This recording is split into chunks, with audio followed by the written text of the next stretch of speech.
Hi friends, ஆசையே அழிவுக்கு காரணம், அது அன்றே பழமொழி. ஆசையே வளர்ச்சிக்கு வழி, ஆசையே வளர்ச்சியின் திறவுகள் என்பது இன்றைய உண்மை.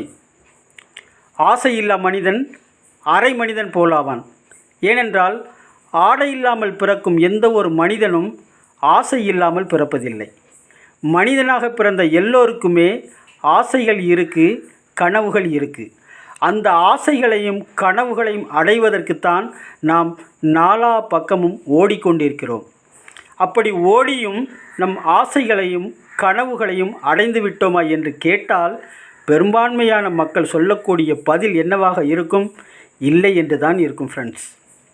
ஆனால் நாம் பார்க்கின்ற வேலையையோ அல்லது தொழிலையோ கொஞ்சம் கூட பாதிக்காமல் பகுதி நேரத்தில் நம்முடைய ஆசைகளையும் கனவுகளையும் அடையக்கூடிய ஒரு வாய்ப்பை தெரிந்து கொள்ள வேண்டுமா ஃப்ரெண்ட்ஸ்? மேலே ஸ்க்ரீனில் தெரிகிற நம்பருக்கு கால் பண்ணுங்கள். ஓகே, தேங்க்யூ, நன்றி.